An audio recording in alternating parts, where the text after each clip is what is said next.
temos a grande honra e alegria de receber o Dr. Paulo Sérgio D'Andrea, do Instituto Oswaldo Cruz, da Fiocruz, que vai falar um pouco mais sobre os estudos que ele tem desenvolvido sobre noonoses dentro dessa abordagem de saúde única, que é uma abordagem não tão recente agora, né? Agora que ela voltou à tona, e o Dr. Paulo Sérgio vai falar um pouco mais sobre isso. Bom, o Paulo, ele é biólogo pela USP, doutor em zoologia pelo Museu Nacional, é pesquisador titular em saúde pública do Instituto Oswaldo Cruz, Fiocruz, vice-diretor de ensino, né, do Instituto Oswaldo Cruz e vice-chefe do Laboratório de Biologia e Parasitologia de Mamíferos Silvestres Reservatórios. Atualmente é chefe do gabinete da diretoria do IOC e linha de pesquisa geral, estudos sobre a participação de pequenos mamíferos como reservatórios de agentes zoonóticos, principalmente hantavírus, aeronovírus, leptospiras, bartonelas, tripanosomatídeos e eumintos. Então, como vocês já perceberam, o nosso palestrante de hoje, que a gente tem a honra de receber, tem uma vasta experiência. Sim. Bom, boa tarde, pessoal. Muito obrigado pela presença de todos. E é claro, assim, não é só por praxe que eu vou agradecer esse convite que a Malu fez, que a professora Malu fez, que a Amanda, que o Misael, porque, assim, primeiro que conversar sobre esse tema, eu não vou nem dizer que é uma palestra, é uma conversa sobre esse tema, me agrada muito, é um tema que me desperta muito interesse. Então, vamos lá, né? Então, assim, a Aula me disse que teríamos um público que iria desde a graduação até o pessoal da pós-graduação, alguns professores. Então, assim, eu tive uma certa dificuldade em montar uma apresentação que agradasse minimamente a maioria. Mas como, assim, eu acho que essa é uma apresentação que a gente vai levantar algumas questões para reflexão, mas realmente eu teria o maior prazer em voltar para a gente aprofundar, que eu acho que algumas questões mais, assim, digamos, específicas, né? Hoje eu acho que eu vou fazer uma apresentação meio assim motivacional, um pouco de contextualização do One Health e algumas questões realmente importantes. Então, assim, não acho que a gente esgota aqui, longe disso, de ter essa pretensão. Mas eu estou entendendo que é um grupo que está querendo criar essa cultura de One Health, que é um grupo que está querendo, então, assim, sim, claro que eu não quero generalizar, os professores já sabem muito bem do que se trata, mas em termos de alunos, né, em termos da pós-graduação, que é muito recente, criar essa cultura de One Health e começar, então, a transitar com mais, né, com mais tranquilidade por esse tema. Então, a minha palestra é mais olhando, então, para os alunos e para esse sentido. Então, assim, a gente tem duas grandes, assim, tem duas definições gerais que eu acho que dizem muito bem, que traduzem muito bem o que é a saúde única. E a saúde única, eu acho que ela é muito intuitiva, né, esse conceito. Ele é muito intuitivo. Para nós, somos biólogos, veterinários ou médicos que se interessam por essas questões de zoonoses, para essas áreas da ciência, da história natural, das ciências naturais, eu acho que ela é muito intuitiva, né? Depois que eu me apropriei do termo, eu mesmo me perguntei, como é que eu nunca pensei nisso antes, né? Como é que eu nunca pensei no termo saúde única? Porque a gente trabalha com bichos, a gente trabalha com parasitas dos bichos, a gente sabe que esses parasitas, né, e essa é uma questão importante. Não, antes, só para voltar. Então, assim, desculpa, nessa definição que tem aqui dessa uma abordagem integrada, a medicina veterinária e a medicina humana, elas mais rapidamente conseguiram estabelecer, assim, reestabelecer um diálogo. Eu vou mostrar que é um diálogo que foi perdido e foi reconquistado. E por consequência, a saúde pública e a saúde da vida silvestre também restabelece esse diálogo, né, mais recentemente, e a questão da saúde silvestre entra nesse processo e traz também a saúde ambiental quando o pessoal da área de conservação das espécies enxerga que essa, digamos, a ameaça das zoonoses que a gente sente, né, da saúde humana, também era uma ameaça à saúde dos animais e ameaça para a conservação das espécies, né? Surtos zoonóticos de parasitas vindo de outras espécies animais ou até do homem, já nos causaram grandes perdas, né, de fauna silvestre, com aniquilamento de populações inteiras. Então, quando a medicina, que a gente chama de medicina da conservação, vê nessa proposta da saúde única também uma abordagem muito importante quando se pensa em conservação. E aí, o que está faltando ainda, que eu acho, no Brasil, e não só no Brasil, em outros lugares, é realmente agora fazer esse link da saúde ambiental. Ou seja, assim, se a gente pudesse traduzir saúde ambiental como saúde dos ecossistemas, que é onde os ecólogos têm que nos ajudar agora nessa grande integração, para a gente realmente trabalhar e pensar em uma saúde única. Para mim, ainda é o ponto mais frágil, é esse link com essa disciplina que é a ecologia de maneira geral, para a gente entender o que é um ecossistema saudável, né? E trazer essa coisa de saúde do ecossistema para a questão da saúde, para a questão dos ciclos de parasitas. É isso que está faltando. Eu acho ser mais, e por isso que essa proposta de vocês é muito legal. E aí, assim, sem querer ensinar, né, o Padre Nosso, o vigário, eu trouxe aqui essas duas definições bem gerais, porque acho que é aqui que nasce, assim, intuitivamente, o conceito de saúde única. Que o que é uma zoonose? É uma infecção que está ali nos animais vertebrados. E olha só, e aqui diz que habitual ou ocasionalmente se transmite ao homem em condições naturais. Então, quando aqui fala habitual ou ocasionalmente, já diz que isso aqui é uma circunstância. É uma circunstância, entre outras, e preponderantemente, ambiental. Então, você tem uma infecção de bicho que passa por uma infecção, que pode vir a ser uma infecção de homem, pode vir a causar doença, que são coisas distintas também, e quando isso acontece? Numa situação habitual, ou seja, frequentemente, ocasionalmente, mas que depende do ambiente. Então, aqui o conceito de One Health, como eu disse, é muito intuitivo. É muito intuitivo. Assim, estabelecer e entender que a saúde de um está ligada à saúde de outro e todos ligados à saúde do ambiente. E esse conceito amplo de reservatório também dá conta desse conceito de saúde única. Ele não diz que tem uma espécie reservatório para cada parasita ou para cada ciclo. Ele chama de sistema ecológico. Então, quando você já prevê que uma ou mais espécies poderão participar desse ciclo, está aí a possibilidade, então, dessa ligação, né, dessa interconexão de espécies, e a gente pode colocar aí no meio dessas mais espécies o homem, né, entre os outros vertebrados, que a gente vai particularmente tratar de mamíferos. Então, eu trouxe esses conceitos, porque daqui a gente entende o que é saúde única, muito fácil, a partir do próprio conceito. Agora, voltando, né, na saúde única, a gente pode tratar a saúde única, assim, acho que a gente tem que tratar a saúde única como um conceito de saúde, que é isso, né, que é esse conceito amplo de saúde. A gente pode tratar o termo saúde única como uma abordagem, então, assim, uma abordagem metodológica, né, uma abordagem de pesquisa, uma abordagem para você desenvolver o seu projeto, e pode também entender a saúde única como uma ferramenta de enfrentamento, por exemplo, aos surtos zoonóticos. Então, assim, e aqui isso aqui está traduzido, né? Quando você, então, integra essas disciplinas, você pode integrá-las enquanto uma abordagem, né, de executar um projeto, ou você pode integrar essas disciplinas como para enfrentar uma situação, por exemplo, de surto zoonótico, que é o que nós estamos vivendo hoje. Então, essa saúde única, isso tem que ficar claro. É um conceito, é uma abordagem metodológica e é também uma ferramenta de enfrentamento dessas questões de saúde. E assim, e é que eu recuperei, essa minha apresentação, ela é um misto, né? É um compilado de várias apresentações minhas, eu fui misturando tudo. Então, eu separei ela por, digamos, por módulos, e a gente vai até onde a gente conseguir, até onde vocês... Chega, eu estou cansado, né? Então, eu espero que... Eu ainda por cima falo muito, então vou tentar, assim, eu não vou explorar os slides profundamente, vocês leem, por favor, os slides, eu vou fazer comentários gerais. E aí, assim, qualquer texto que você pega, que trate de zoonoses, e zoonoses, então, assim, então acho que ficou claro que zoonose é um tema central nessa discussão de saúde única.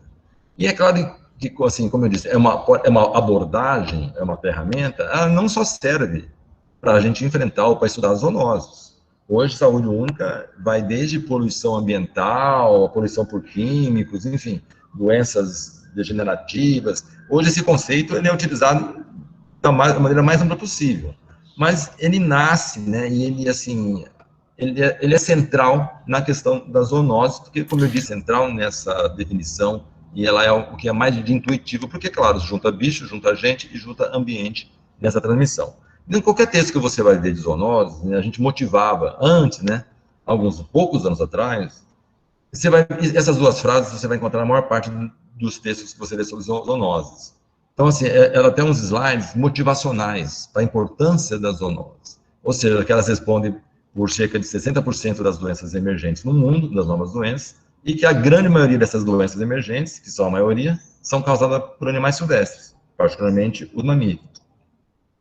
E aí, se a gente quiser puxar a brasa para a sardinha nossa, ou seja, ressaltar a importância dos pequenos mamíferos, sejam roedores ou morcegos, também isso está amplamente nos textos, inclusive pelo número de espécies, assim, tem várias características que os fazem muito importantes nessas transmissões de zoonoses, seja pela abundância que eles têm, seja pela riqueza de espécies que eles têm, seja por eles estarem em todos os lugares, particularmente nos lugares de interface, silvestre, rural, doméstico, que é a questão da zoonose, né, da transmissão, né, dessa mudança de hospedeiro natural, por exemplo, para o homem, um dos fatores principais é a oportunidade.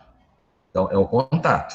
Então, esses pequenos mamíferos, eles oferecem essa oportunidade, já que eles estão presentes em todos os lugares. Então, assim, eram slides motivacionais para ressaltar a importância da zoonose. E aí a gente pega em lista alguns bichos, né, que são hospedeiros, alguns agentes biológicos e algumas doenças. E, para surpresa nossa, que aí que eu falei, a questão do pertencimento, muitos alunos nossos estudavam essas doenças, ou estudavam esses vetores, mas não se viam fazendo saúde única, ou não se viam como uma parte dessa abordagem.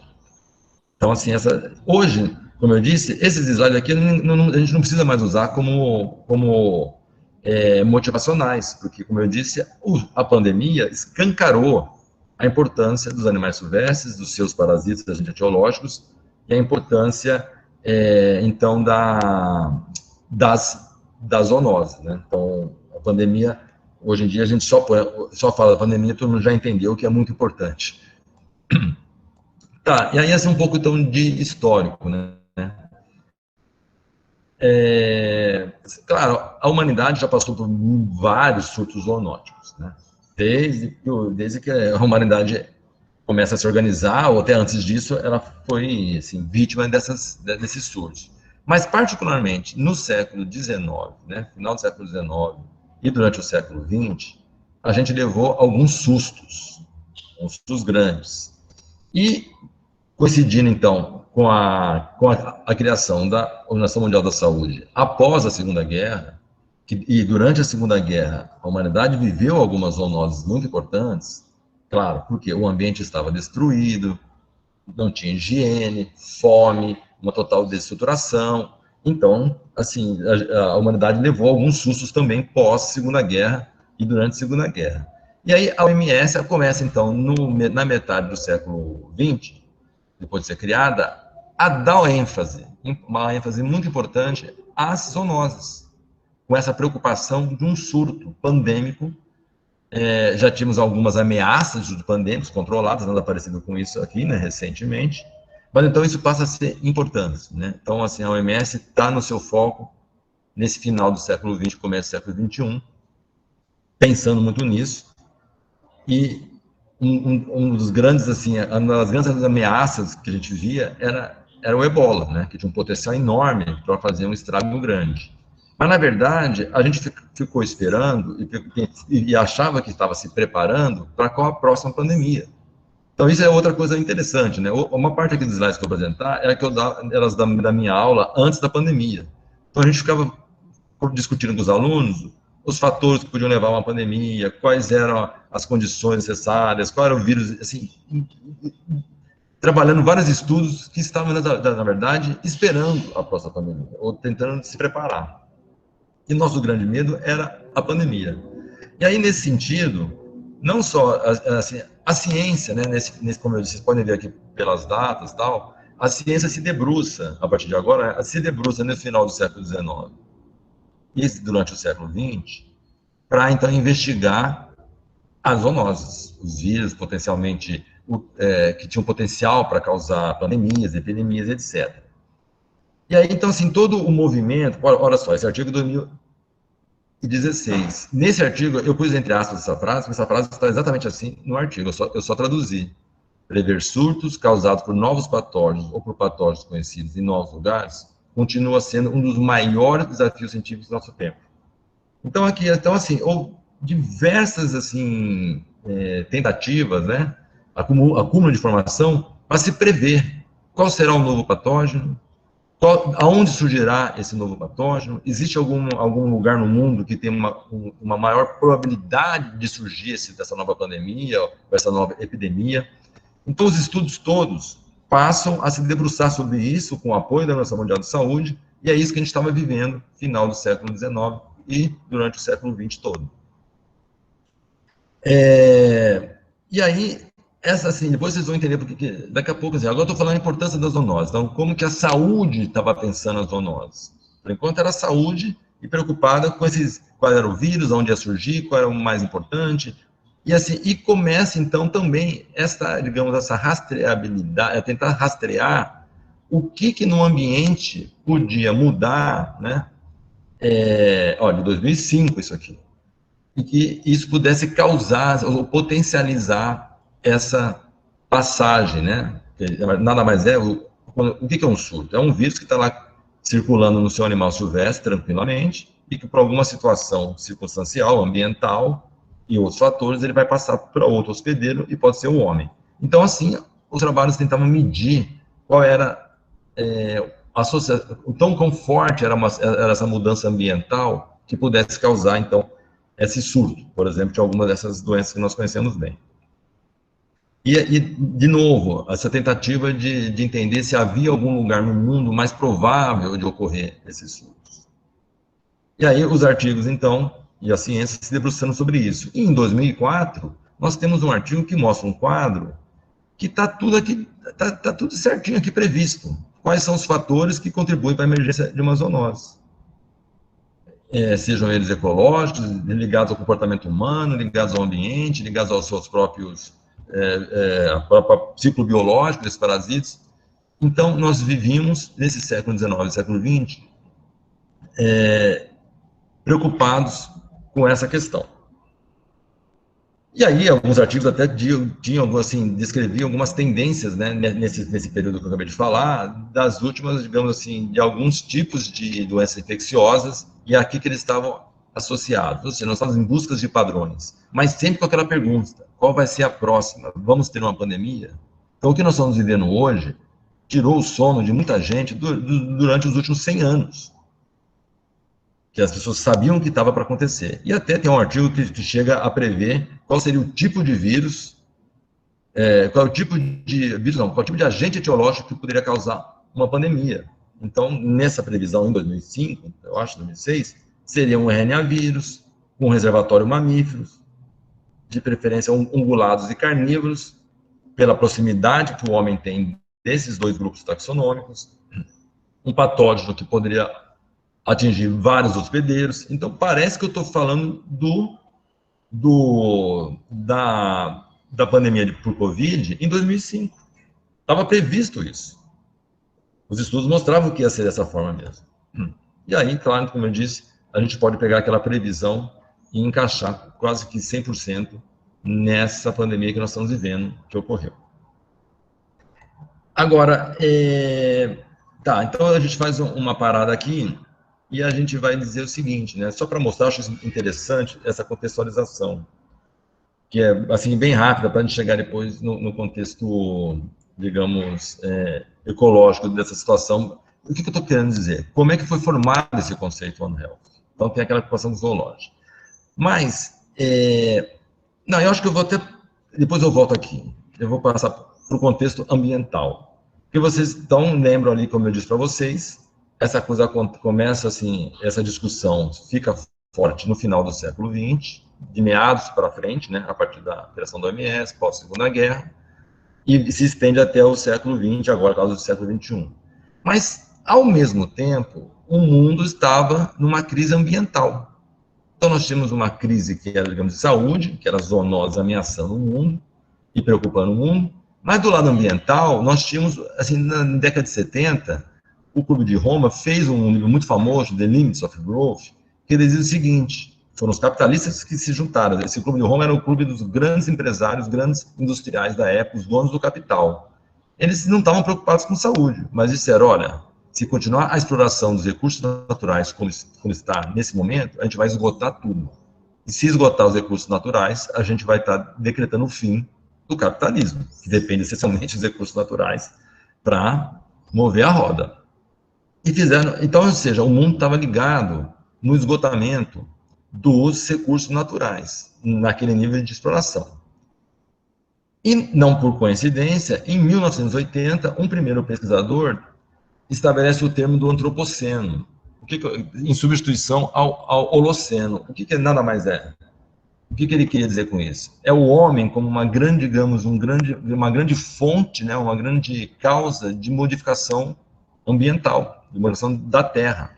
Não mais um evento geológico, mas comparado a um evento geológico, por exemplo.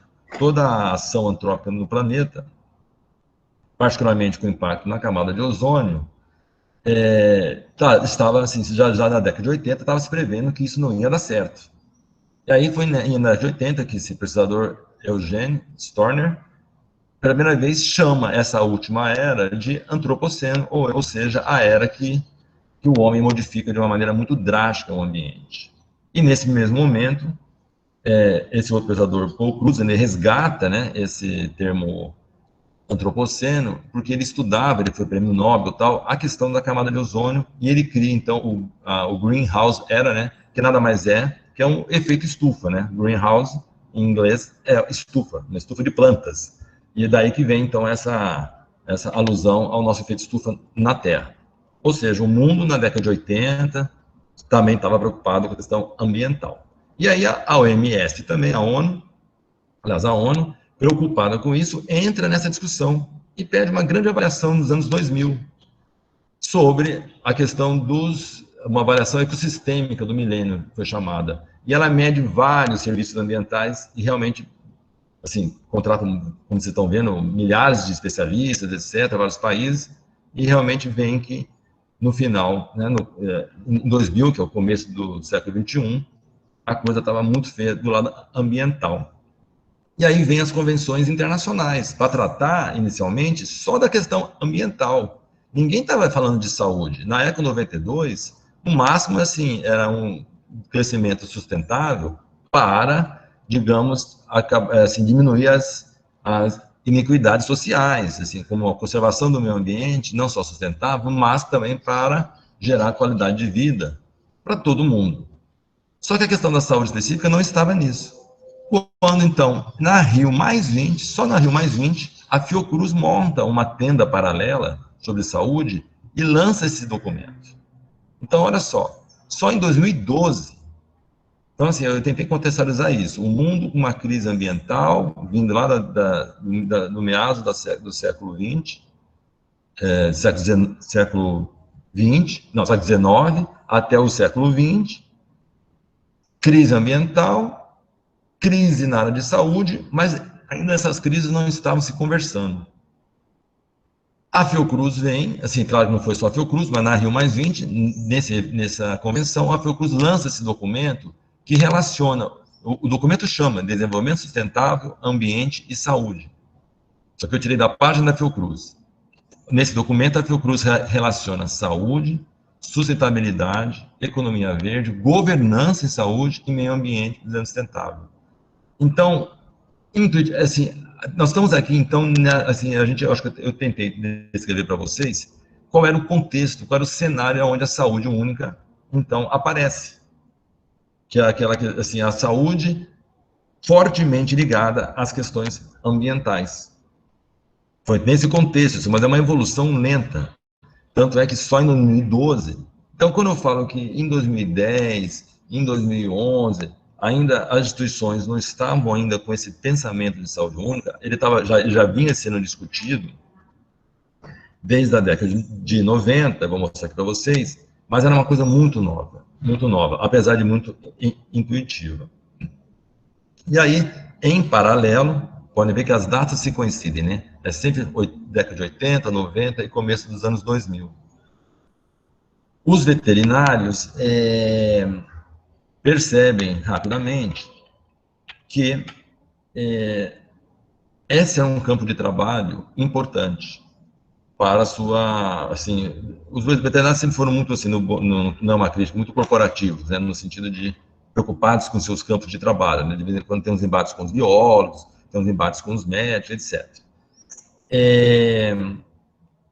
E aí os veterinários começam, nas suas conferências, perceber que, nesse caso ainda, o One Health ainda era, assim, a parte de ambiente ainda estava mais, digamos, um pouco mais distante, mas que a medicina veterinária e a medicina humana deveriam estar próximas, deveriam estar juntas de novo. Eu pulei uma parte que é onde se perde isso, mas depois eu falo um pouquinho sobre isso, que não vai ficar muito longa.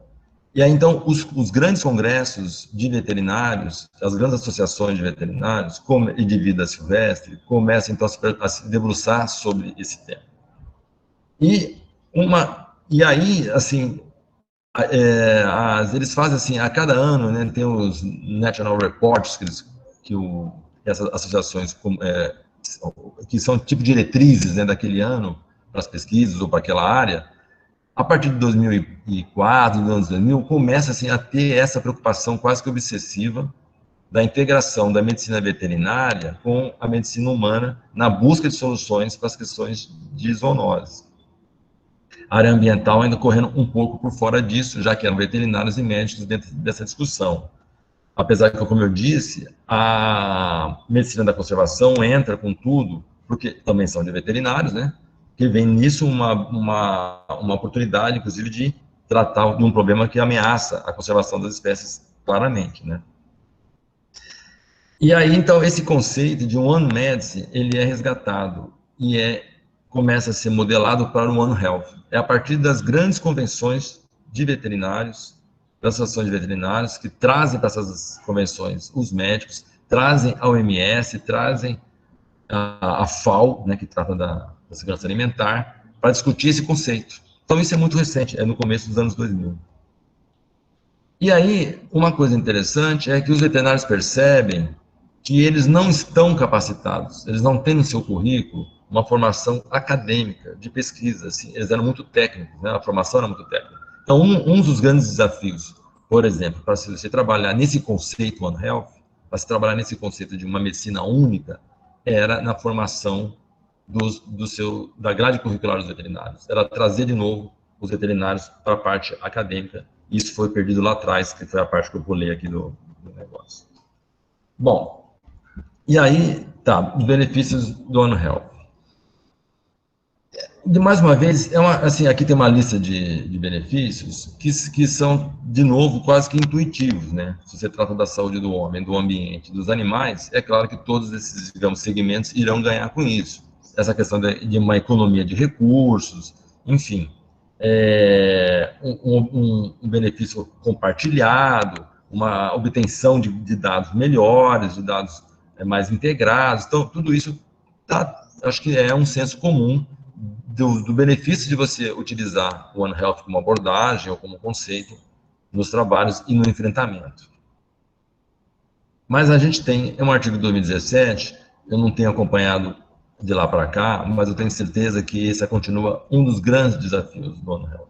A gente entende, como eu disse, intuitivamente, que é isso, né? Particularmente quando se trata de doenças zoonóticas, e qualquer outra, a gente entende quais seriam os benefícios dessa abordagem, né? De lidar com esse conceito. Agora, a gente efetivamente tem demonstrado que essa abordagem One Health, ou essa ferramenta de enfrentamento de uma zona, por exemplo, de um surto zoonótico, é mais efetivo, no sentido, ele é mais rápido, ele é mais barato. Essa abordagem garante para a gente que a gente reduz a probabilidade de surgimento de uma doença zoonótica, porque assim, tem uma empolgação, né, nesse conceito, porque aqui está errado, até pela própria, oh meu Deus, desculpa, até pela própria assim, intuição, a gente acha que ele é o melhor. Mas como a grande maioria, e é por isso que eu não falo assim, quando a Malu falou, o Paulo vem trabalhando com o One Health, né? Eu vou chegar lá para mostrar que assim, eu acho que a gente está contribuindo talvez para essa, digamos, para essa coletando dados, para essa abordagem. Mas a gente tem um problema, e talvez vocês estão começando certo, que é o planejamento desses trabalhos, que é muito importante, e aí daqui a pouco a gente vai chegar nisso, planejar a integração dessas disciplinas. Não é simples você integrar essas disciplinas. Não é simples você integrar as metodologias dessas diversas disciplinas que compõem o One Health. Não é simples depois integrar os dados. E até agora, pouca gente se debruçou para demonstrar que essa abordagem é realmente melhor. Que, por exemplo, você pode tentar controlar uma doença qualquer, zoonótica, estudando o seu reservatório hospedeiro, estudando os fatores que vão possibilitar a emergência e a propagação daquele agente etiológico, quais são as causas ambientais. Isso é One Health. Agora, e se você pegar e não se importar com nada disso e vacinar todo mundo? E deixar o ciclo zoonótico correr solto? Eu estou exagerando, mas só para a gente entender. Não foi testado para quase nenhuma situação se realmente uma abordagem não One Health, ou seja, se a gente cuidar, e isso tem que ser também testado, não só no geral, mas para cada caso, porque isso custa dinheiro, né? Assim, efetivamente, no final das contas, o que você quer é o seguinte, é controlar a doença, é prever, controlar, não deixar ela surgir, e se ela surgir, enfrentar e combater, com o menor custo possível. Que é isso que o tomador de decisão vai considerar. Você pode ter muita pesquisa científica em One Health, e aqui, como a gente tem feito ultimamente, cantado em verso e prosa os benefícios da One Health, como eu mostrei ali alguns, mas na hora do tomador de decisão falar, vou fazer isso, vou fazer aquilo, eu vou estudar os macacos para prever quando vai ter um novo surto de febre amarela, vou ter que gastar dinheiro com isso. Ou ele vai falar, não, deixa o surto silvestre correr solto e vou vacinar as populações que moram nessas interfaces. É muito mais barato, muito mais rápido e muito mais eficiente. Ou não. Então, assim, claro, aqui eu voltaria de novo os benefícios. Então, a gente tenta alegar que essa abordagem One Health nos traz outros, né, valores agregados e não só o enfrentamento daquele problema, no caso aqui que nós estamos tratando, com central, a zoonose. Mas, efetivamente, a gente não tem ainda uma ciência que está tentando demonstrar essa efetividade e se é melhor mesmo ou não, né? Esse tipo de enfrentamento. E aí tem outros problemas, porque o primeiro deles é isso que eu falei. A gente ainda não tem claramente e isso agora nos últimos anos tem avançado bastante, mas assim, a gente não tem claramente alguns modelos de integração dessas disciplinas. A gente não tem claramente isso. É difícil construir um projeto One Health. Eu estava lendo ali o projeto que vocês mandaram, como são todos. A coisa ainda é muito fragmentada. Os objetivos são estudar a fauna não sei aonde, estudar o parasitismo dessa fauna, estudar onde ocorrem esses vetores. Sim, são várias informações que você se propõe a coletar e que é mais ou menos aquilo que a gente faz, e é por isso que eu falei, não sei se eu trabalho One Health, que a gente vai somando informação, a gente vai trazendo informação desses diversos vetores, digamos assim, desses diversos atores que atuam, por exemplo, nas zoonoses. E isso eu faço até um parênteses. Esse hoje é um dos grandes problemas. É essa síntese da informação. Porque, assim, qual é o grande lance na questão das zoonoses? Qual é o grande lance da abordagem One Health? Não é o enfrentamento depois que ela surge. O grande lance, o gato sobe no telhado quando a gente consegue prever. Tanto é que eu mostrei alguns artigos anteriores, todo o caminho é você prever. É prever quem vai aparecer e aonde. Para você se antecipar nas medidas de enfrentamento. Porque esse é o grande problema das zoonoses. A grande maioria, ela aparece do nada. E ela aparece do nada e num lugar que você não esperava. Tem alguns artigos recentes mostrando que se você, assim, tentando difícil relacionar os lugares que você já tem que ela surgiu com um modelo de previsão que ali vai surgir de novo. Os dados pretéritos não têm fornecido informação ainda o bastante para você prever onde que ela vai aparecer, ali de novo em outro lugar. Então, assim, o grande lance é você prever um surto zoonótico, é saber quem vai aparecer, aonde, de qual bicho, em qual situação ambiental. Essa é a grande, assim, digamos, a motivação para usar One Health. E aí, agora, o que a gente precisa, assim, qual é uma das fontes, assim, qual é uma das maneiras de você fazer essa modelagem? É contar com grandes bancos de dados. de bancos, né, tais metadados.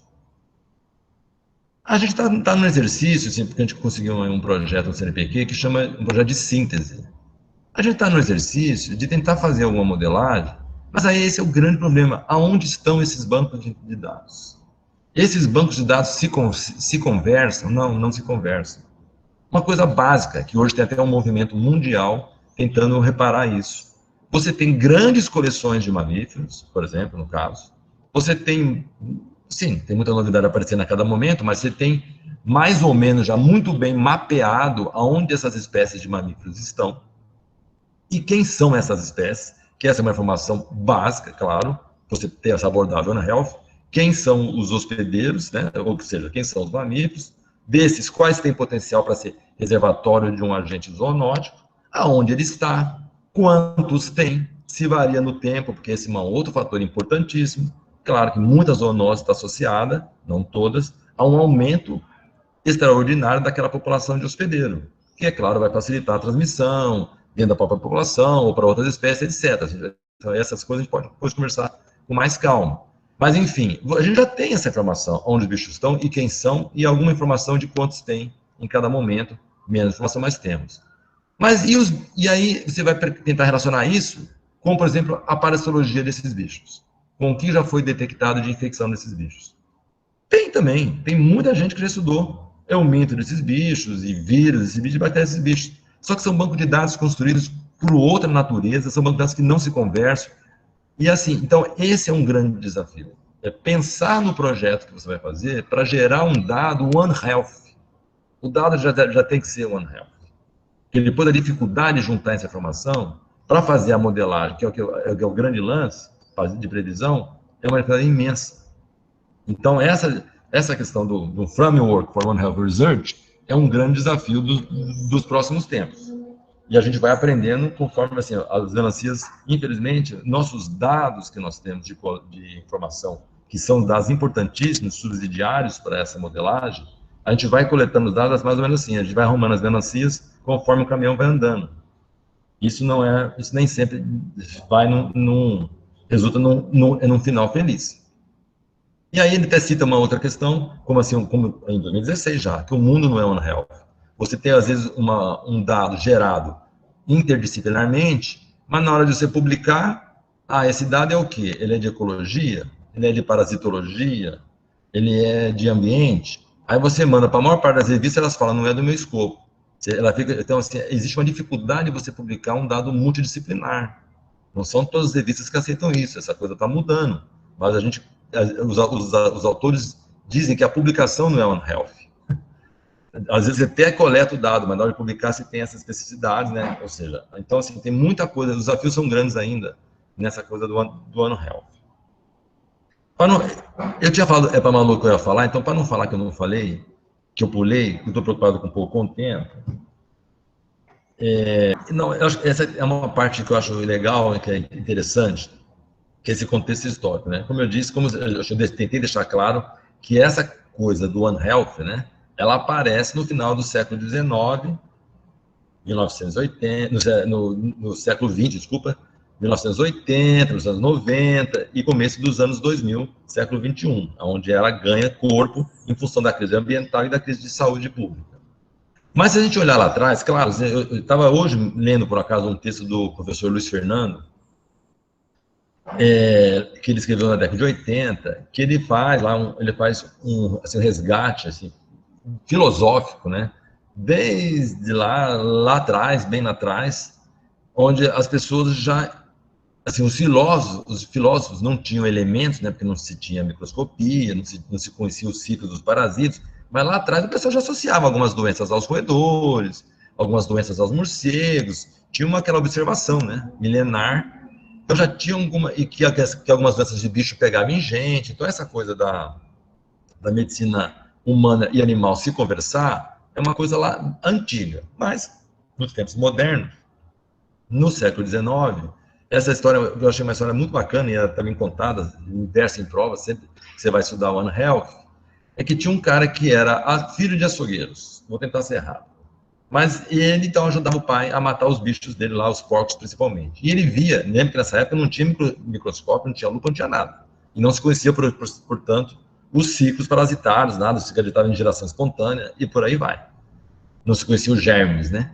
Mas ele via que tinha umas estruturas na carne do porco que ele achava estranha, que não era músculo, que estava ali, estava a mais ali.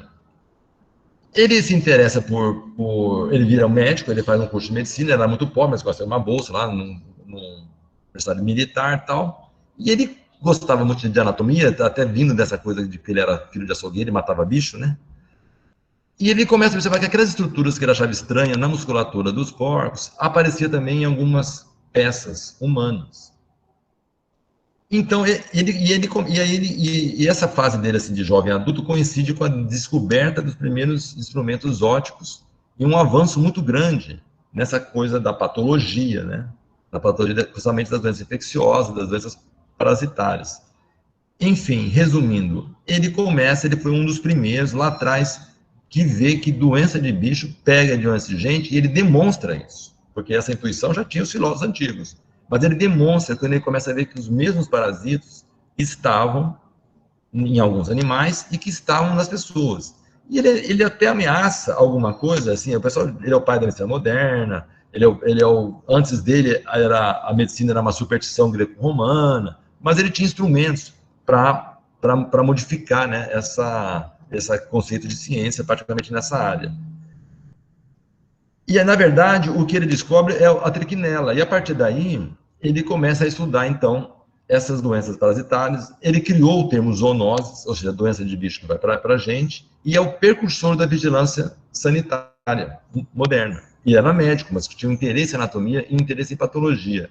E ele já desconfia da influência do ambiente, porque tem textos dele que falam, olha, esse vermezinho aí, ele vai ter mais nos bichos e, por consequência, vai passar mais para as pessoas se o chiqueiro for ruim, se o chiqueiro for sujo, se o chiqueiro for apertado, se tiver muito porco dentro do mesmo chiqueiro. Então, ele já traça um conceito One Health em 1800 e pouco, onde ele relaciona doença humana, doença de gente, e que tem a ver com ambiente. E assim, só por curiosidade, um aluno, e aí ele começa, então, a dizer que era importante fazer a vigilância sanitária da carne. Ele era médico, mas os veterinários adoram ele, e ele que começa a dizer, olha, e quem tem que fazer vigilância sanitária é o veterinário, que entende de saúde de bicho. Então ele abre um campo de trabalho para os veterinários nessa época, reconhecendo que essas doenças de bichos afetavam as pessoas. E aí, assim, só como título de curiosidade, um aluno dele na Alemanha volta para o Canadá, é um americano ou canadense, e traz, então, esse conceito de uma medicina única, né? Porque aqui eu pulei, ele diz isso, o Rudolf Virchow, ele fala, entre a medicina humana e animal, não há uma linha divisória, nem tem a ver. O objeto é diferente, mas a experiência obtida constitui a base de toda a medicina. Então, ele lança aqui, em 1800 e lá vai fumaça, quase 1900, o conceito inicial, primordial, que vai dar origem depois ao One Health. Aqui não tem a parte ambiental ainda claramente, simplesmente assim, ele junta as duas medicinas, que é o primeiro desafio, mas já diz, como eu disse nos textos, que o ambiente da criação dos porcos era uma coisa importante que influenciava. Muito que bem.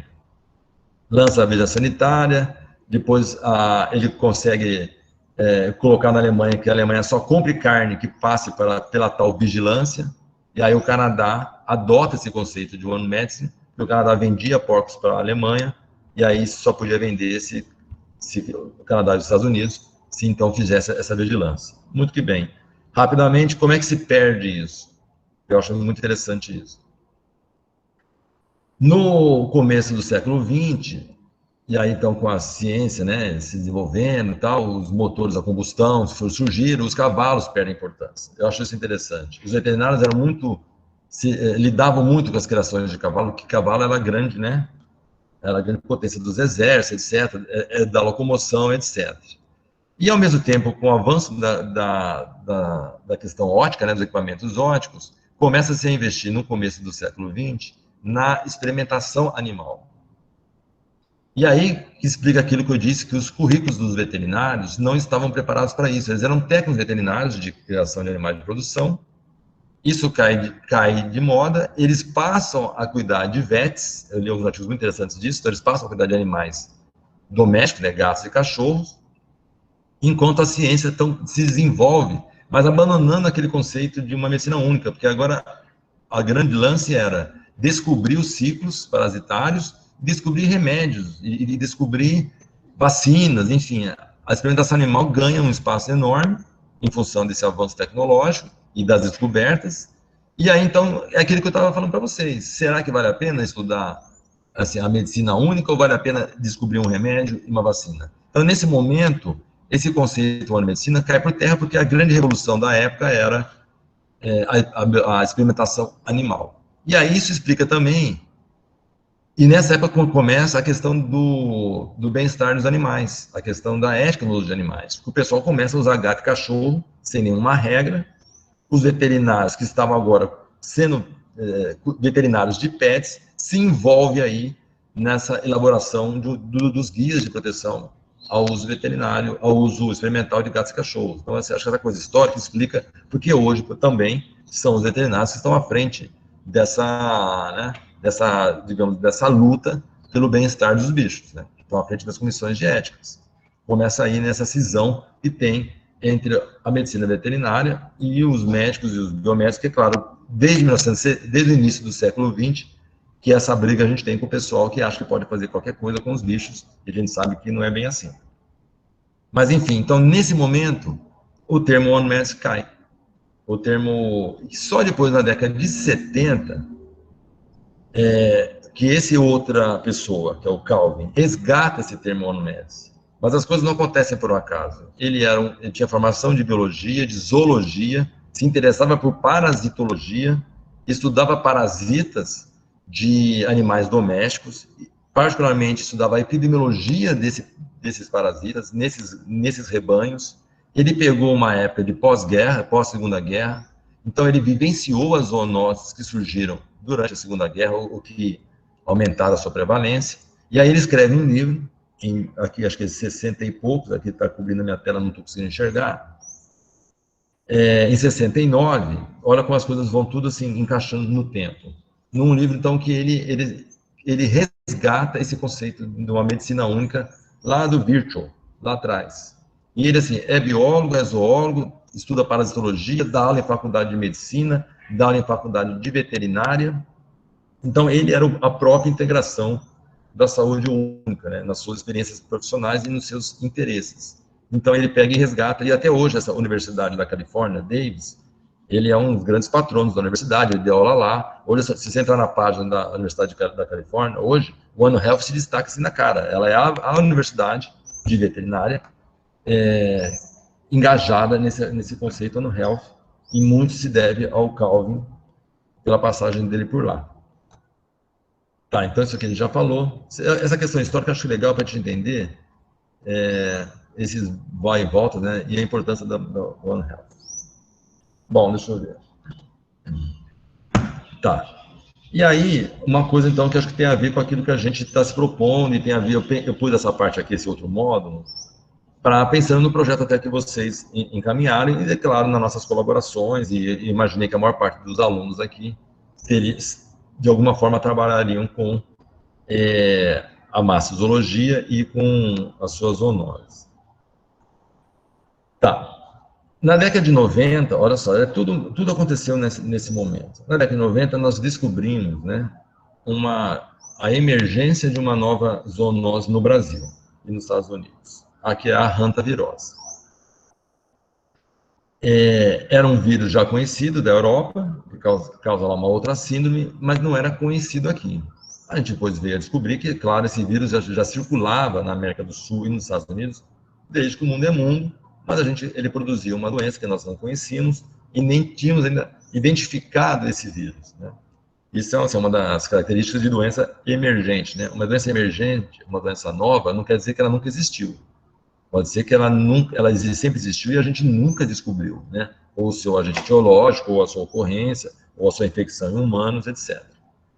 Então, na década de 90, a gente descobre, então, um vírus de transmissão direta, rato-rato ou rato-homem.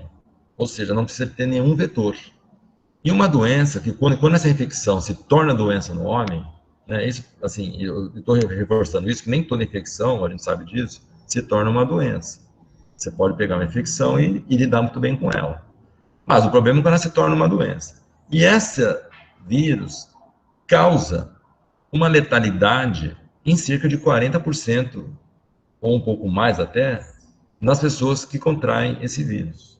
Então, assim, é uma doença terrível, assustadora, com uma morbidade muito comprometedora, e uma alta mortalidade, e que a gente descobre que é um vírus que passa por aerosol. Então, basta você, digamos, respirar aerossóis de urinas e fezes desse roedor para você ter um risco de infecção por esse vírus.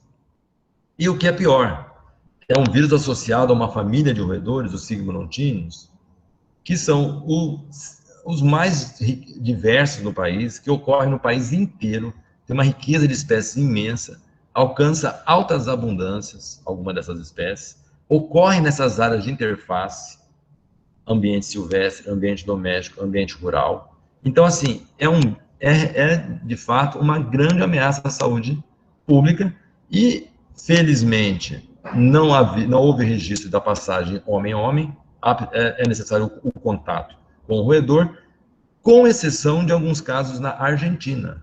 Um desses rotavírus na Argentina, os argentinos demonstraram, por mais de uma vez, transmissão homem-homem em ambiente hospitalar.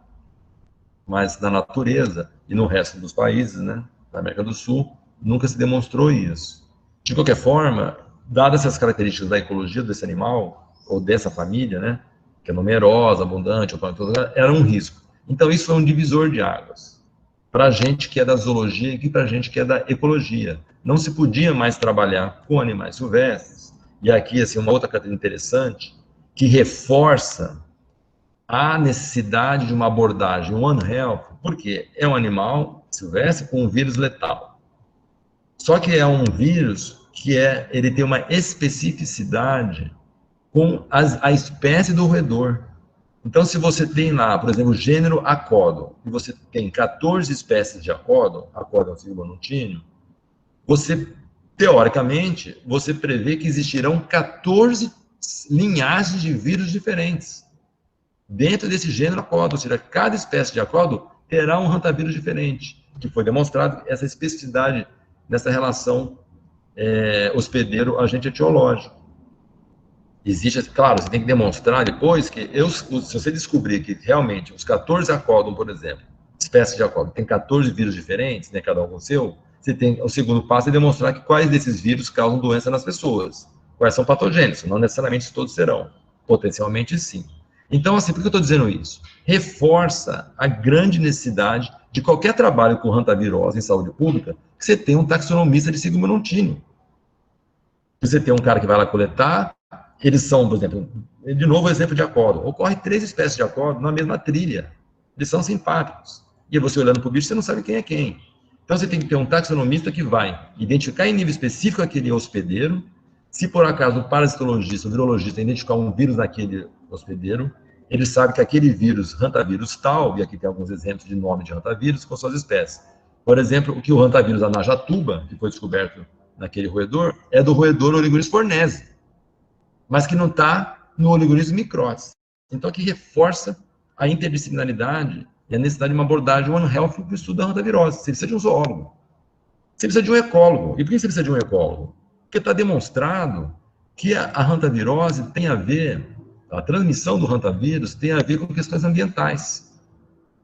Se você, por exemplo, o tal do efeito diluidor, que você reduz o número de espécies de uma área, falando de mamíferos ou de roedores, e privilegia algumas espécies que vão aumentar a sua abundância, até em função dessa redução da diversidade local e em função da mudança ambiental, né, da modificação da paisagem, você pode favorecer exatamente a espécie por exemplo, de um Oligorismes que tem um hantavírus patogênico. E ali, é claro, vai explodir a população do hospedeiro, do reservatório, vai aumentar a probabilidade de transmissão daquele vírus da espécie humana.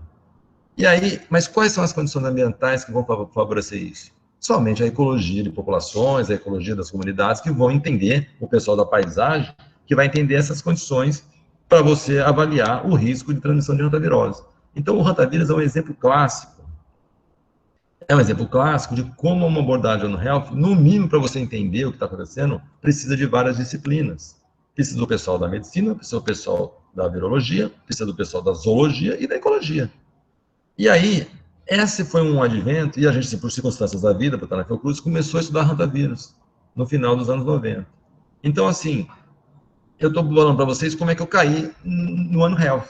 Eu tive que dar uma disciplina, o mundo estava falando sobre isso naquele momento, e a gente passa, como missão institucional, a estudar uma doença ou um vírus que tinha tudo a ver com o One Health.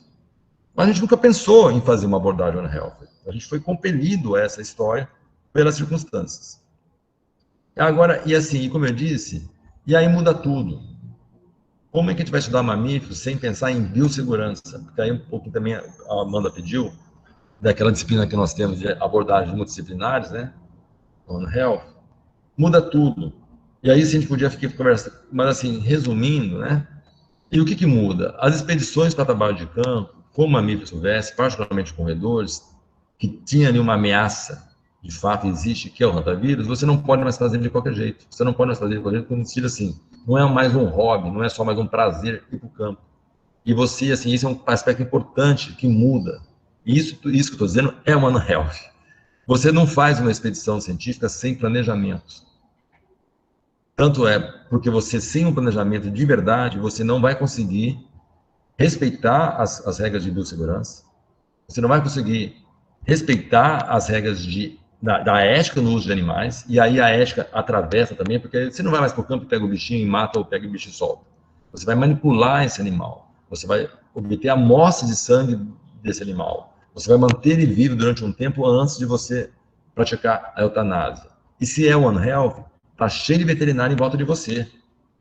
Por mais que você, assim, eu sou um biólogo que respeita, já sou de comissão de ética dos animais, mas o veterinário está ali do seu lado, ele não vai deixar você fazer nenhuma ação, mesmo que seja não assim, que seja involuntária, de maus tratos dos bichos. Então, assim, a ética no uso de animais, assim, fica muito forte nesse momento, quando você trabalha em One Health, você trabalha com várias disciplinas, exatamente para você ganhar qualidade, está valendo daqueles benefícios. E um dos ganhos de qualidade do One Health é o respeito aos animais, é evitar os maus tratos.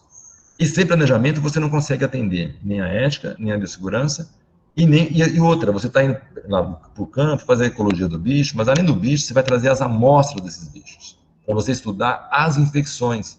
Então você vai sair do mato com sangue, com amostras de órgãos, de tecidos, que podem estar potencialmente infectadas por esses vírus, bactérias e qualquer outro agente biológico. Você vai trazer isso de que maneira para o seu laboratório? Eu vou coletar em Rondônia e vou trazer para o Rio de Janeiro. Eu não posso trazer isso no meu bolso. Então, assim, o planejamento, trabalhar com One Health, ou seja, trabalhar com One Health em zoonose, exige toda uma mudança de comportamento do pesquisador, do cientista, uma mudança de olhar. E mais, né, se você trabalha com zoonose, não é no meio da floresta que você vai achar uma zoonose. Você pode até achar, fazer uma prospecção e tal. Mas, na verdade, aonde esse problema se exacerba é nas áreas de interface, que é onde tem gente, onde tem adensamento de pessoas, modificação do hábitat, do meio ambiente. Ou seja, aqui, por exemplo, essas pessoas aqui na água, é um córrego que não existia, é um córrego de irrigação. Não tinha histossomose, agora pode ter, e por aí vai. Então, assim, a gente ainda... Essa mudança de olhar também, da ecologia. Por que eu estou dizendo isso? Porque, geralmente, quando você fala com ecologia, com ecólogo, com zoólogo, ele quer coletar bicho no meio da floresta de unidade de conservação. É claro, é ali que o nosso olhar já não é esse. A gente tem que olhar para essas áreas de interface. Porque essas áreas é onde potencialmente existe o risco zoonótico. E é onde você vai ter, é onde a abordagem One Health, se encaixa como uma luva. Essa interação de disciplinas. Inclusive, as questões, as disciplinas que lidam com os determinantes sociais em saúde. Que é claro que as zoonoses não atingem igualmente uma pessoa que mora em Copacabana de uma pessoa que mora no meio da floresta ou na interface lá do Acre, de um campo rural, de uma floresta. que tem saneamento, que não tem saneamento, que tem acesso ao serviço de saúde, enfim, a abordagem One Health, ela se expande nessa interdisciplinaridade de uma maneira, assim, dá uma complexidade aos trabalhos, e aí, de novo, aquilo que eu falei lá atrás, como é que as ciências sociais conversam com as ciências zoológicas, com as ciências ecológicas, na hora que você vai ter que pegar um dado comum que vai cruzar esse dado. Você vai ter que cruzar um dado social, um dado de índice de pobreza, índice de qualidade de vida, um dado de parasitismo, um dado de distribuição geográfica de bicho. Então, não é simples essa abordagem One Health. E aí, então, como eu disse, o hantavirus foi assim um pontapé inicial, né, para mudança de comportamento. E aí é outro problema, que o pessoal da área da biologia, da veterinária, etc., faz biologia porque gosta de bicho, faz biologia porque gosta de gente, porque gosta de mato, que gosta de mosquito mordendo, que gosta de entrar em córrego cheio de barro. É isso que a gente gosta.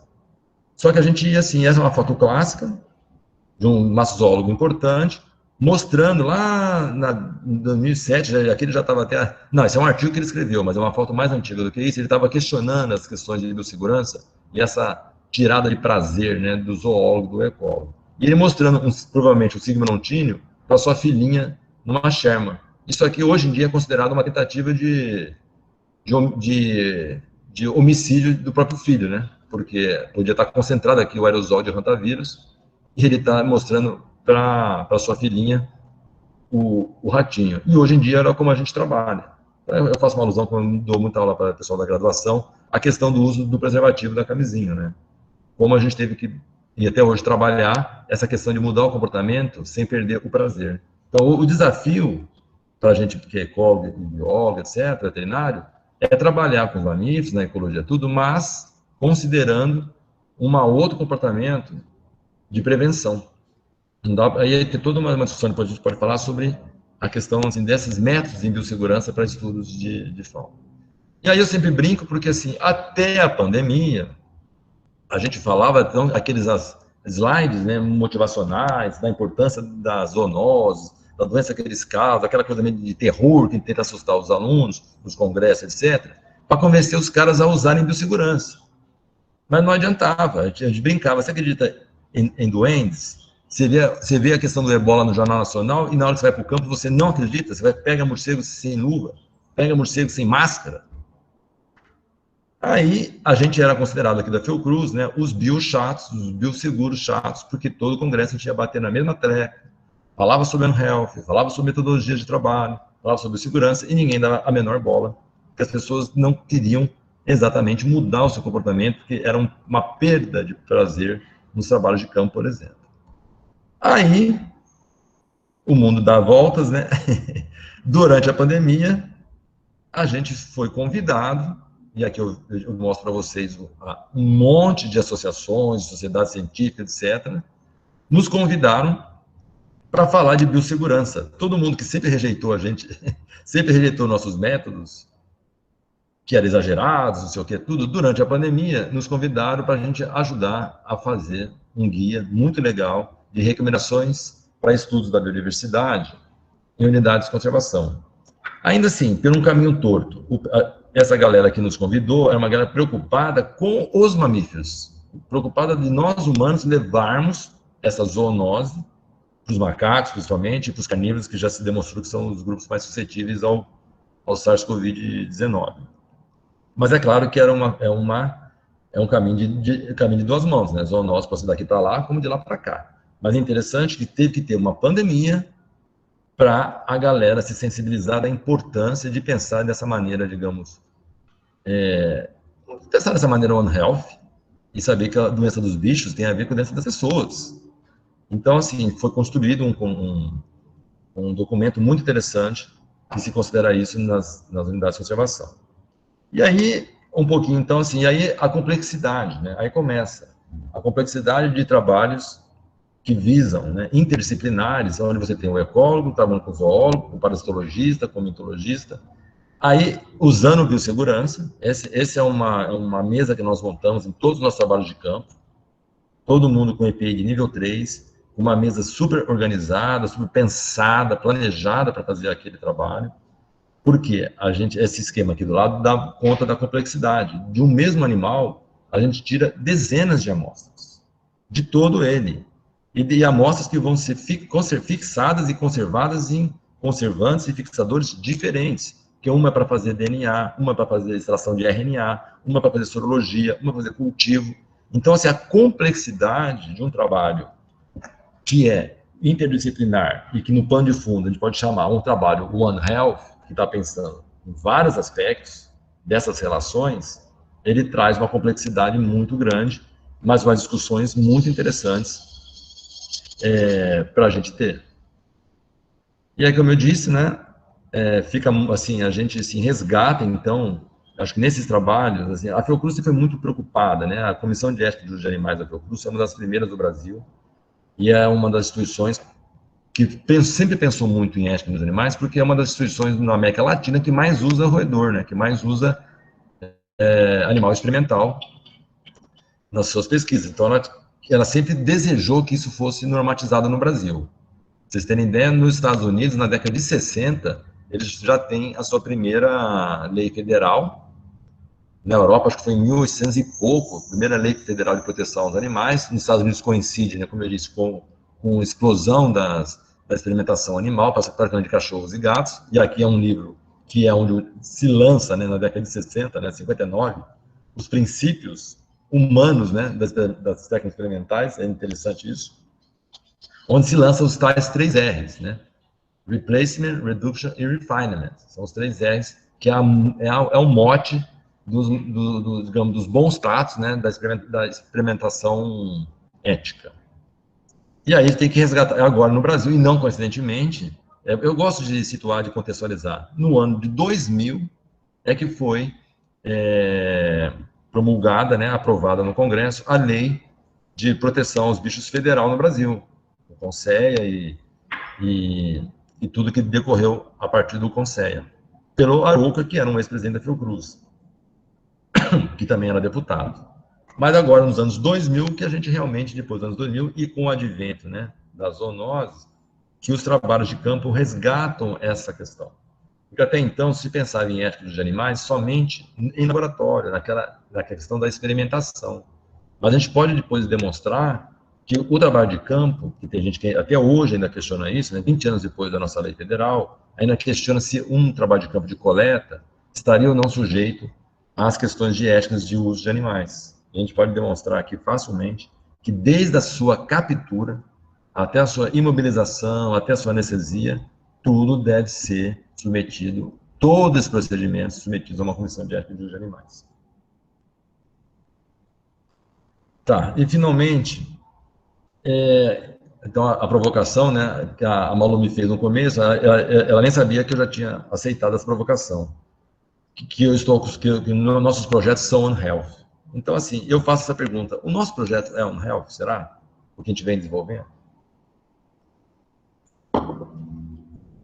Assim, eu tentei demonstrar para vocês, assim, as circunstâncias que a gente começa a trabalhar, as circunstâncias até contextualizadas, né, mundialmente, desse pensamento de se lidar com a saúde dos bichos e com a saúde das pessoas num contexto ambiental, as circunstâncias que a gente acabou assim, caindo nessa, né? Na verdade, assim, a Fiocruz é o grande terreno, é o terreno propício para isso, né? Eu não sei se eu estivesse fazendo zoologia ou até estudando parasitas de mamífero na universidade, se a gente estaria, desde lá dos anos 2000, pensando em One Health. Provavelmente não sei. Provavelmente eu estaria pensando em saber qual é o parasita que está em cada bicho, e pronto. Sem esse enfoque para a saúde. Porque você pode, né, estudar os parasitas, falar, esse bicho tem esse parasita, tem esse agente biológico, mas não está preocupado com o potencial de risco, por exemplo, para a saúde humana, do potencial de daquela espécie, inclusive animal, para outra espécie, seja doméstica, de produção, ou até outra silvestre. E nem muito preocupado com o ambiente que aquele bicho está. Você pode fazer um trabalho simplesmente descritivo, que é a grande maioria que nós temos hoje ainda. Olha, esse bicho tem esse verme, ponto. Mas, por estarmos na Fiocruz, que tem um olhar para a saúde, a gente não pensa dessa forma. E aí, assim, eu acho que o nosso trabalho é, em parte, One Health. Pelo menos ele tem essa contextualização. Por exemplo, aqui é uma demonstração, né, da nossa rede de colaborações que a gente montou no Acre E aqui vocês podem até se enxergar aqui, nós temos a Bionorte aqui, temos a Unir aqui. Do ponto de vista de definição da interdisciplinaridade, da somatório de disciplinas, o nosso trabalho é One Health. Aqui nós temos biólogos, médicos, epidemiologistas, parasitologistas, veterinários, engenheiro agrônomo, sei lá mais o que eu não consigo aqui, pessoal da gestão, o pessoal dos CETAS, IBAMA, enfim, nós construímos, e aqui vocês podem ver, né, a grossura das linhas mostra assim, a intensidade, né, dessa rede em termos de coautoria de trabalhos, de orientações e coorientações, de projetos de pesquisas em conjunto. Então, se a gente pensar na rede que nós criamos nesses últimos 6 anos no Acre, nós somos uma rede One Health, uma rede integrada de várias disciplinas. E a gente agora está desenvolvendo um trabalho lá no Acre, né, com várias teses, né, e quase todo mundo que está envolvido nesse trabalho está aqui assistindo a gente, né? Onde a gente então tenta, assim, e a gente ainda tem, assim, precisa de muito ainda, de caminhar muito, precisa de muito apoio da ecologia nessa história, né, que é sempre assim, uma aventura, né, é um desafio. A gente quer medir o quê? Resumindo, né, o que a gente quer saber?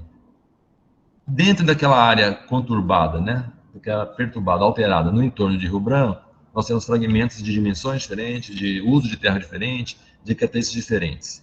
A gente quer, de alguma forma, medir essa variação entre esses fragmentos e ver como isso impacta na composição de espécies e na composição de espécies, na abundância dessas espécies, quem está, onde está e por que está ali, e, é claro, no seu parasitismo. Então, a gente vai investigar, está investigando, em diversas áreas, os mamíferos, voadores e não voadores, desses diversos fragmentos planetários de características diferentes, e o seu parasitismo. De alguma forma, a gente quer tentar explicar, juntando informação, né? E aí, essa é uma dificuldade, né? Que esse pensar antes tem que ser muito bem pensado, e a gente costuma caminhar, né? Como arrumar as melancias enquanto o caminhão caminha, e esse é o risco que se corre no final, que aqui eu já não sei se no final vai ser um trabalho One Health, eu tenho certeza que nós vamos juntar muita informação interessante aqui, sobre quais bichos estão, aonde estão, até por que estão aqui e não estão acolá, quais são as infecções desses bichos, mas será que a gente vai conseguir realmente fazer essas relações? E aí chegar no final e conseguir fazer alguma previsão com base em todas as informações zoológicas, parasitológicas, ecológicas, a gente juntar. A gente vai conseguir fazer um modelo que explique isso tudo e que faça alguma previsão, por exemplo, de um recrudescimento do ciclo de transmissão de algum parasito e a possibilidade de transmissão para o ser humano? Que esse seria o grande, como eu disse, o grande mote disso. É juntar essas informações multidisciplinares numa abordagem One Health para que você possa explicar ou prever algum ciclo de parasita. É de uma complexidade, e aí a gente vai saber se, infelizmente, a gente, assim, como eu disse, a gente não tem ainda esse arcabouço, ou não domina, pelo menos, esse arcabouço teórico, completamente, ou metodológico, para fazer a integração dessas coisas. A gente faz coisas que a gente sabe fazer, convida pessoas que sabem fazer coisas que a gente não sabe fazer, e trabalha juntos. Então, esse desafio vocês vão ter no projeto de vocês. Eu tenho certeza que cada um de vocês vai coletar da melhor maneira possível as informações que cada um é especialista. Agora, essa integração lá no final, ela tem que ser prevista antes. E essa é uma dificuldade. Essa é uma dificuldade. Aqui só para mostrar quais são as áreas que a gente trabalha. E aí a gente tem como área controle, que é o Chandeliers, né? Que é uma área totalmente conservada, uma área contínua. E aqui nós temos os fragmentos florestais que a gente vem estudando, cada um na sua especialidade. E o Chandeliers nos colocou Essas aqui são algumas variáveis que a gente vai trabalhar nesses fragmentos, e lá no Chandeliers, que a gente julga serem importantes para depois tentar fazer com que elas se conversem, né? Naqueles modelos de previsão. Mas no Chandeliers, a gente teve um desafio. A gente ia lá fazer a mesma coisa que a gente sabe fazer. Cada um pegar seus bichos, pegar seus parasitas e tal. Mas o diretor do Chandeliers nos colocou um desafio. Ele nos colocou um desafio One Health. Ele falou, não, vocês vão para lá e eu quero uma contrapartida da Fiocruz. Eu quero que vocês investiguem a saúde dos nossos moradores de lá. São 10 ou 11 famílias que moram lá. E sobre alguns aspectos. E esses moradores têm cães, que são maltratados, que são cães que são usados para caça, enfim, que estão... Isso aqui são fotos de cães lá da nossa primeira viagem aos Shandors. São cães que claramente portam algumas zoonoses, e aí ele nos desafiou a fazer um trabalho que envolva a saúde humana, a saúde dos animais silvestres, ou seja, as infecções, a ecologia, a zoologia, e a saúde dos animais domésticos. E, de alguma forma, tentar construir uma metodologia de trabalho que faça essas relações. Esses cães têm parasitas que possam infectar os silvestres, ou eles têm parasitas que vieram dos silvestres, dos etiológicos silvestres. As pessoas têm esses etiológicos, as pessoas tiveram, por exemplo, eles têm leishmania, por exemplo, eles são sentinelas para a doença de Chagas, nós temos surtos de Chagas no Acre, particularmente sobre o consumo de açaí e outras frutas tropicais, né? Mas os cães, às vezes, funcionam como sentinelas dessa transmissão de Chagas. Enfim, a gente fez uma primeira expedição explorativa e agora a gente está nesse desafio, e essa foto reflete isso. Aqui nós temos médico, biólogos, veterinários, engenheiro agrônomo, enfim, das mais diversas especialidades, e que foi quem compôs a expedição para o Shandors, né? Então, hoje nós temos um desafio no Acre, que é pensar num projeto que se aproxime desde o início dessa abordagem One Health, porque a gente tem ali, então, no Shandors, talvez uma oportunidade de aplicar aquilo que a gente vem acumulando ao longo desse tempo, né? E aí, para finalizar, já com 1h30 de apresentação, se o nosso projeto é One Health, ele é mais ou menos One Health. Ele pensa no Health, mas a gente, assim, eu não afirmaria com todas as letras que ele é um projeto One Health. Agora, e os nossos resultados que a gente tem até o momento? Eu diria que são resultados que contribuem para esse pensamento, que contribuem para esse banco de informações. Por exemplo, quando a gente vai lá e descreve, identifica, em nível específico, as espécies todas aqui lá do Shandors. Então, aqui a gente tem uma lista de espécies de lá. Esse é o primeiro passo para saber. E a gente tem uma investigação de algumas infecções que esses animais têm. Por exemplo, nesse caso, nenhum deles teve Bartonella, que é uma bactéria zoonótica importante, que faz essa transição de animais para pessoas, e tem umas doenças até famosas que ela causa. Esses animais estavam negativos, essa é uma situação naquele momento. Aí, os morcegos, já não, algumas espécies de morcegos deu positivo para essa Bartonella, mas que Bartonella é? O que significa essas espécies terem essa infecção? O que significa isso de transmissão para outros hospedeiros? Então, assim, vocês estão vendo da complexidade, não basta ir lá, listar as espécies e dizer se está ou não está positivo. O que significa isso? Porque aí abre toda uma gama de informação. Que Bartonellas são essas? Como é a transmissão dessas Bartonellas? Qual é a prevalência, a intensidade, enfim, o ciclo de transmissão delas. E mais, informação importante, por exemplo, aqui nós temos 2 áreas de distribuição, uma espécie de marsupial e outra espécie de roedor, que não era conhecida por Acre. Essas aqui são as áreas de distribuição conhecidas originalmente, e depois das nossas coletas, a gente está ampliando em muito a distribuição dessas 2 espécies. É uma informação importante? One Health? Claro que é. Por exemplo, dando um exemplo, vamos supor que a gente descubra que esse Proequus aqui, ele é reservatório de uma doença X. Quando você vai fazer, por exemplo, essa potencial transmissão, em que áreas que pode ocorrer essa doença X que ele pode transmitir, se eu não soubesse que ele está aqui, eu não saberia que a área potencial de surgimento de um surto, por exemplo, dessa bactéria X que ele tem, atingiria o Acre. Eu acharia que o potencial de emergência dessa zoonose estaria restrito à sua distribuição, já que ele é o reservatório, digamos, hospedeiro dessa doença X. Então, esse é um dado que vai contribuir? Vai contribuir. São dados que a gente pode fornecer para esse banco de dados que no final a gente tenta integrar.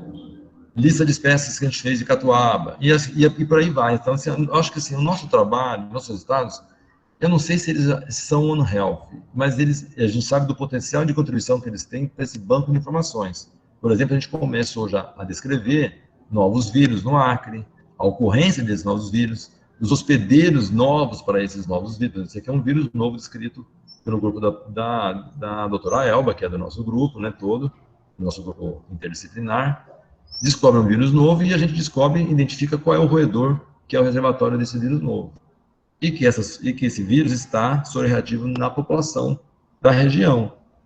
Então, assim, como vocês percebem, nessa coautoria, vocês vão ver que tem de tudo ali. Se eu voltar ali um pouco atrás, nessa coautoria, vocês vão ver, tem biólogo, tem veterinário, tem médico, tem taxonomista. É um resultado do One Health. E aqui alguns exemplos mais de estudos, né, que nós concluímos recentemente lá no Acre, e que mostram, então, que foram estudos que foram, assim, essa última slide, eu acho, foram estudos que foram obtidos em grupos multidisciplinares. Foram obtidos dessa ligação, dessa rede de pessoas interessadas nas suas expertises, mas com um olhar na saúde pública. A gente está investigando zoonoses que têm impacto, ou que podem ter impacto na saúde humana. E o que mais? Que caracteriza como One Health. E tem essa abordagem ambiental. É o reservatório, é o seu parasito, é um grupo interdisciplinar coletando, e uma abordagem mesmo para explicar essa transmissão, para explicar essa ocorrência, considerando as variáveis de ambiente. Mas, enfim, eu não sei se se foi confuso, né, que misturou muita coisa, mas acho que a gente, daqui surge muita coisa para a gente conversar. Acho que como uma primeira pontapé,